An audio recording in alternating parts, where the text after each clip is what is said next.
আপনি যদি জীবনে এগিয়ে যেতে চান তাহলে সেই এগিয়ে যাওয়ার রাস্তাটা আপনাকেই তৈরি করতে হবে। এটা কেউ তৈরি করে দিবে না। আপনার রাস্তা আটকাবে এমন মানুষ অনেক পাবেন, কিন্তু আপনার সাথে হেঁটে চলার বা আপনার পথ তৈরি করে দেওয়ার একটা মানুষও পাবেন না। সো হ্যালো এভরিওয়ান, আসসালামু আলাইকুম। কেমন আছেন সবাই? আশা করছি যে যেখানে আছেন ভালো আছেন এবং সুস্থ আছেন। আলহামদুলিল্লাহ, আমরাও অনেক ভালো আছি। যেহেতু বাচ্চাদের চিকেন পছন্দ আর মাছ খেতে চায় না, তাই আমার দুই একদিন পর পরই চিকেন রান্না করতে হয়।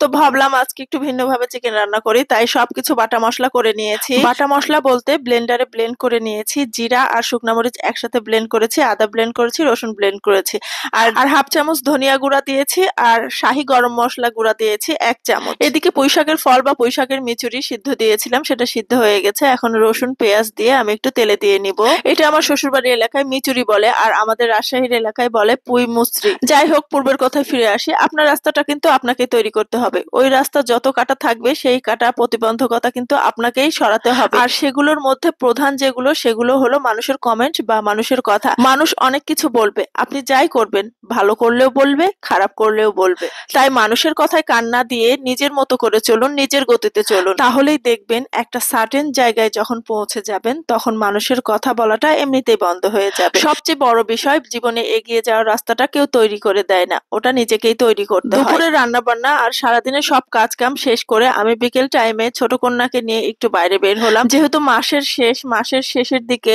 অনেক জিনিসের কমতি পড়ে যায়, শেষ হয়ে যায়, সেগুলো আবার আনা লাগে। প্রথমেই চলে যায় মুদির দোকানে, কারণ বেশ কিছু জিনিস ডিম টিম সব শেষ হয়ে গিয়েছিল, সেগুলো আনার জন্য। তো ওখানে গিয়ে নতুন কলাইয়ের ডাল দেখি, তো আমি বললাম যে একটু নতুন কলাইয়ের ডাল নিব, সেজন্য 1 কেজি কলাইয়ের ডাল নিয়েছি। আর গন্ধটা কেমন সেটা দেখছিলাম। তো আগে কলাইয়ের ডালে অনেক সুন্দর গন্ধ ছিল, এখন তেমন একটা গন্ধ পেলাম না।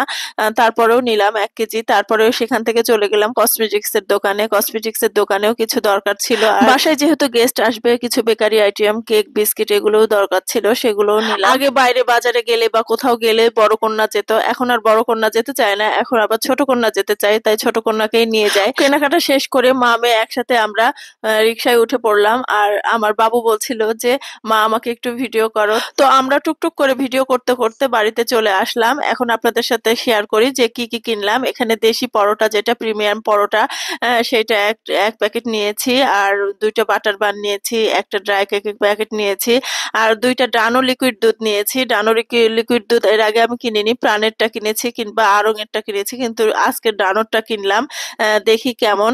আর তারপরে কিনলাম ডাইপার, বললাম যে গেস্ট আসবে, গেস্টের একটা ছোট্ট বেবি আছে, সেই জন্য সেই বেবির জন্য ডাইপার কিনলাম।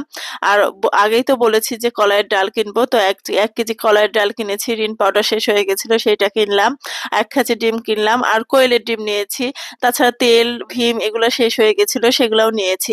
এদিকে কোয়েলের ডিমের দাম খুব বেড়ে গেছে, 50টা ডিম 170 টাকা দাম রাখলো।